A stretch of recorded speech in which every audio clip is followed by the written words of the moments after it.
modem, install, cloud computing, protocol, printer,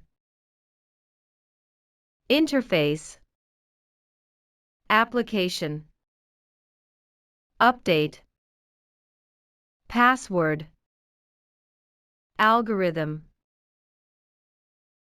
network, command, artificial intelligence, search engine, mouse,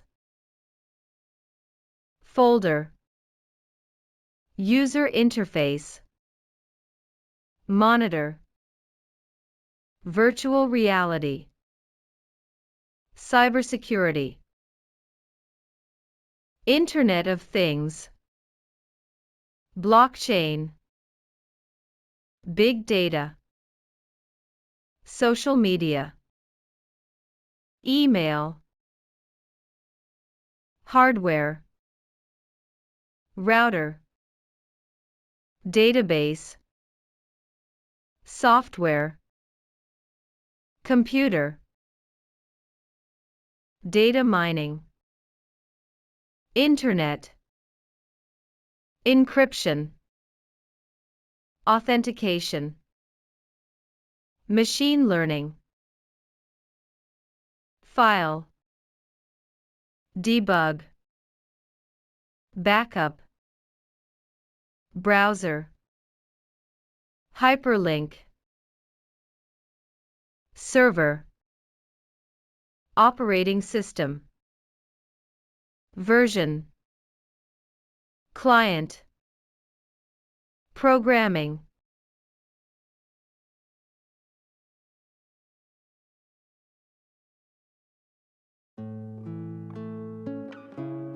John's Monday morning started off on the wrong foot when his computer wouldn't boot up properly. He jiggled the mouse and hit the keyboard a few times, but only got a blank screen. After failed attempts to restart it, he realized something must be wrong with the hardware. As a computer technician, John knew the best first step was running diagnostics. He opened the case to check components. The RAM and hard disk seemed intact. However, the motherboard was unresponsive. John concluded the issue was likely a fried operating system from a power surge. He removed the hard drive and connected it externally to his laptop using a USB interface. After some tinkering, he was able to access the files on it. John copied over important documents and folders to back them up before the hard drive completely crashed. With his personal data safe, John then wiped the hard drive and reinstalled a fresh OS. He configured the new system settings and updated drivers. Once the basics were covered, he restored his files from the backup. With the computer troubleshooted, John's Monday was looking up. He brewed some coffee and sat down to catch up on tech news. He typed in the web browser on his newly restored computer to pull up his favorite blogs. One article covered a new artificial intelligence system that could mine big data to detect healthcare fraud. It used machine learning algorithms to analyze medical claims and flag anomalous patterns indicative of false billing. This would really help reduce healthcare costs, John thought. Another post discussed advances in quantum computing and how it could revolutionize fields like cryptography. John clicked on a hyperlink to read more about how quantum computers could break current encryption standards. He was fascinated by the potential but also concerned about security implications. John was interested in learning more about encryption and cybersecurity. He spent the next 2 hours researching and reading. He joined a few online forums using a new username and password to discuss cyber defense trends. One user recommended checking out a recorded webinar on new firewall techniques. It was available to stream from an online cloud computing platform. John clicked the link, which opened the video in a new browser tab. the presenter demonstrated how to configure firewall rules to restrict traffic and access. John followed along on his own network firewall interface to practice the concepts. He allowed connections only from recognized domains and blocked suspicious IPs. Satisfied with his new firewall setup, John decided it was time for a lunch break. He was meeting his friend Amy at a cafe down the street.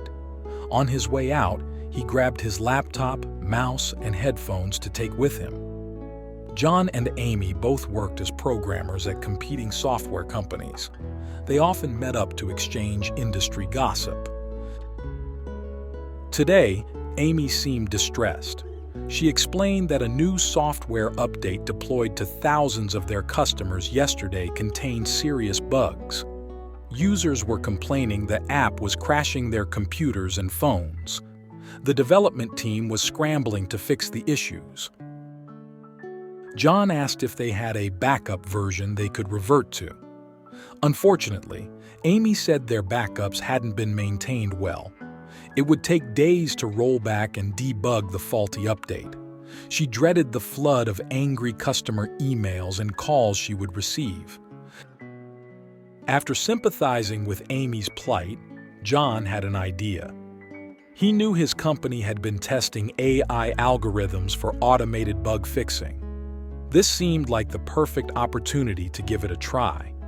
John called his office and asked them to grant Amy's company temporary access to their AI bug repair tool. The AI interface walked Amy's programmers through the steps of loading the software version with errors. It then analyzed the code to identify problems and generate fixes. Within a few hours, the AI had corrected a majority of the bugs. Amy's team expedited a new update for customers with the fixes. Feedback started pouring in that the issues were resolved. They were amazed at how quickly the AI handled such a huge crisis. Amy was thrilled that John connected her to this innovative AI solution. She said she planned to talk to her managers about licensing the tool for their company. AI clearly offered advantages over manual debugging.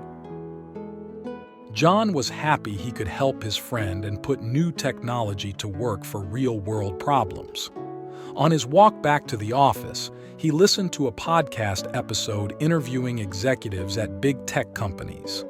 They discussed trends like the Internet of Things, robotics, virtual reality, blockchain, and how these would change future work. Back at his desk, John was inspired about the innovations discussed in the podcast. He spent the afternoon programming a simple IoT prototype. It used sensors to monitor room temperature and lighting, then optimize settings for comfort. There were definitely some bugs to work out, but he was pleased with his first attempt. As John wrapped up work for the day, he felt grateful for a career that let him constantly learn and build the technologies of tomorrow. Who knew what challenges the rest of the week would bring? With his computer now fixed and his mind expanded, he felt ready to take them on.